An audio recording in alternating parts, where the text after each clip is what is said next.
So that sound signified 1 minute to go. And here they go. Here they are pulling into the garage. Their garage, the race course, where everyone feels at home.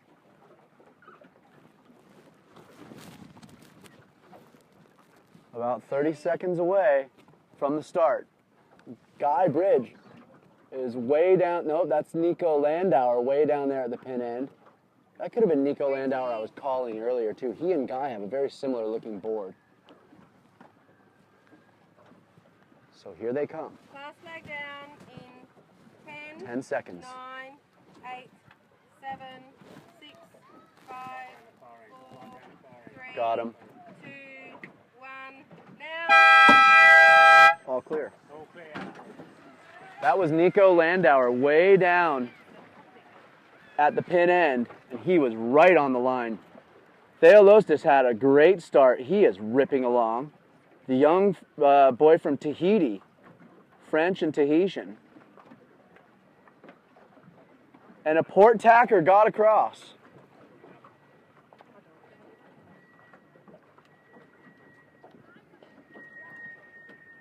Oh, Yang Feng just had a wipeout back here. I used to be bummed about that one. Yang is awesome. That guy is all stoked. So there they are. They're headed back to the beach because, you know, the deal is, right, you sail on starboard off the start line because on starboard, this tack that most of the sailors are on right now, that's the tack with right of way. So the wind is coming over their right-hand shoulder. That's starboard tack, and they have right of way to go. And the boats that are, or the kites that are on the other tack, have to keep clear of the boats that are on starboard. Those are port tack boats or boards. So they all truck along on that right-of-way tack at the start because you don't want to be on the not right-of-way tack at the start, right? So they all get out there, and then it's like just, you know, it's pure metal at that point. They've just got to get it to that beach first so they have enough room to tack and get out in front of those boats that are now, you know, still on the advantage tack. When you tack over on port, you're not on the advantage tack anymore.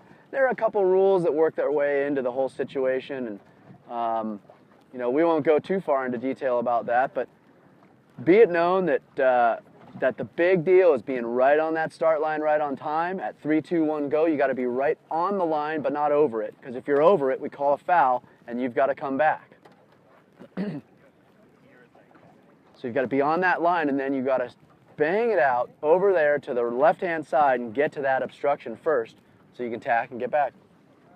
So now they're back all on port. The big group, and it's just more metal. You know, you just hammer down.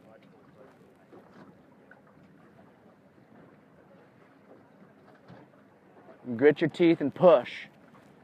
And it might look easy for those of you who've seen this on video. Not only is this like a bucking bronco under your feet, I mean, just scary. But, you know, you got to push hard on that hydrofoil and on that board and on that kite. You know, there's 17, 19 meter kites. It's like pulling on a truck. So here they come, the first board's around. The orange kite is Nico Parlier. White kite, Ollie Bridge. Looks like Florian Trittel and Ricardo Lucchese round together. Florian Gruber's in there. Not sure who's on the F1 kite. Who's the F1 rider? That could be your Guy Bridge. Wow, that's a good looking pack. Still no sign of Tony. What the hell? We're looking for big things out of Tony after he came off of that last event, but you know, maybe we don't want to spoil his appetite. Let's just keep him hungry.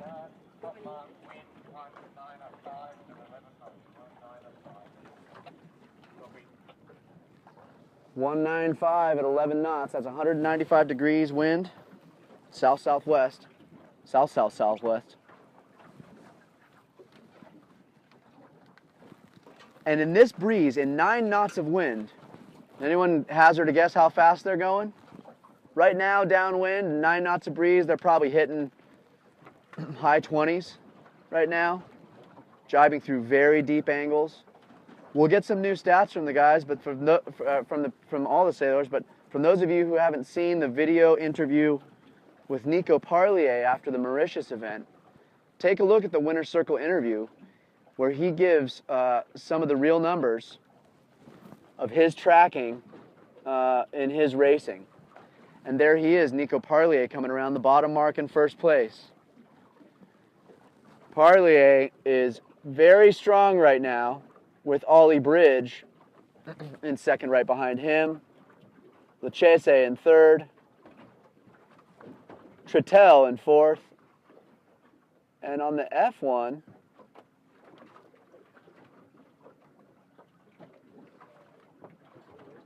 who is that? Orange and blue board. Oh, it's Alejandro, of course. Alejandro Clement. Then Gruber and Dolenk come around, and we've got ourselves another nice looking top group. Well, let's see how Alejandro does, because he's going out to the right hand side. So he is one of these green, yellow, and blue kites, and he came around with that lead group, and he went out to the outside of the bay. He's the only one that's gone out there, and he's fast. He's a Spanish guy, trains hard with Florian Trittel. Those two are the top in the top cream of the crop group of the world.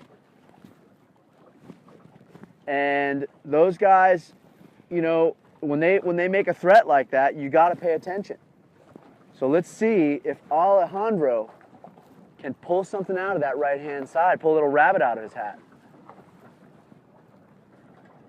Alejandro is one of the most remarkable athletes out here, I would say. The guy is so dedicated to fitness. Every time I see him, he's eating vegetables and doing push-ups in his mind. I did see him at the grocery store the other night here at the IGA supermarket, and he was buying veggies. He was in the produce aisle, and he was basket full. So look at Alejandro. Alejandro might have something out there. I think he does. It's going to be close. I think he might pick off his countryman, though, Florian Trittel. Alejandro's coming back from the outside of the bay, and he's on starboard, and the other boards are on port. Florian Trittel has a big explosion. So Alejandro's chances against his countrymen are looking better. Parlier and Bridge are around. Is Alejandro laying? Lechese is around. Trittel just in front of Alejandro. Ooh, Alejandro has to tack. He wasn't laying. So he took a gamble, and he didn't quite have enough. But good on you, Alejandro.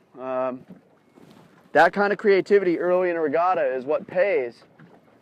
You know, people I was talking earlier about, you know, trying to find the right line.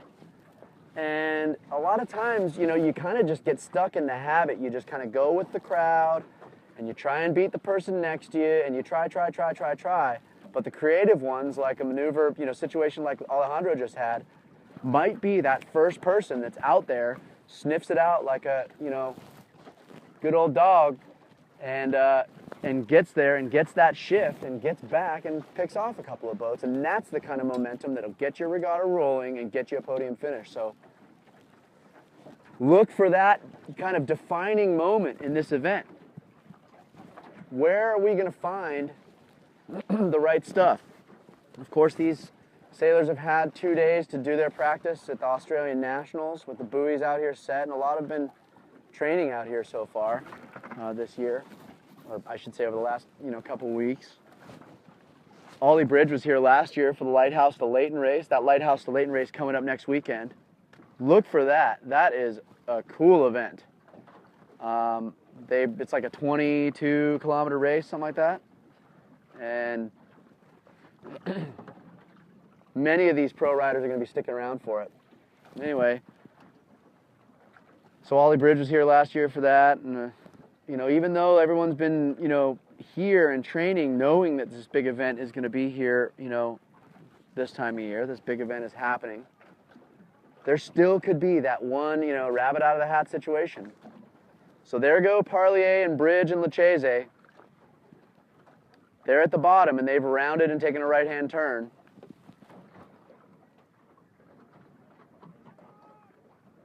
Florian Trittel in front of the fly surfer.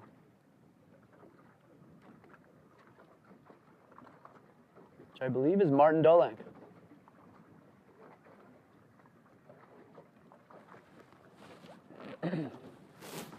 That's a thing of beauty.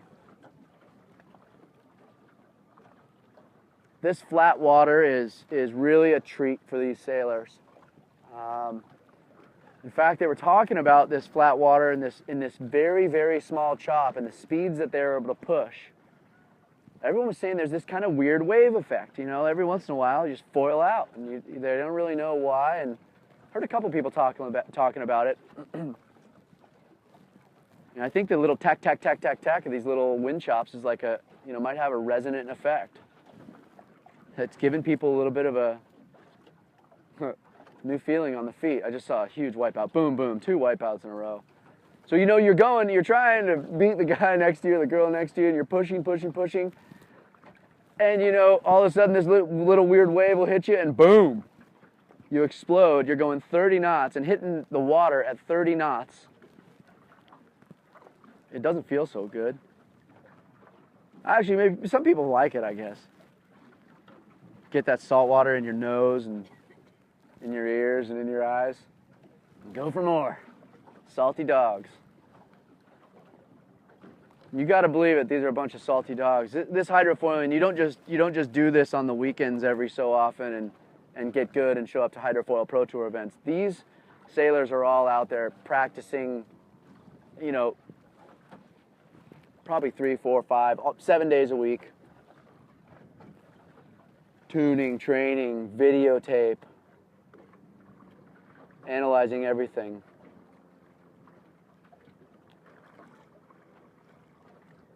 So as Parlier runs off to the finish line, it's boom, Parlier, Bridge, and Lachaise heading off toward that finish line. So after this race, we're going to take about a 45-minute break. It's 4:35 right now, and we I think we'll go for more. We did get a late start today, so I'm gonna do a little executive consulting, figure out what we should do here. We've got these 2 races in the bag. We feel pretty good. We're gonna get 5 races tomorrow, 5 races the next, and I'd say probably 5 races on the last day now, since we're a couple races behind. So that would be the plan. That's a lot of hooting and hollering. A couple of guys right next to each other.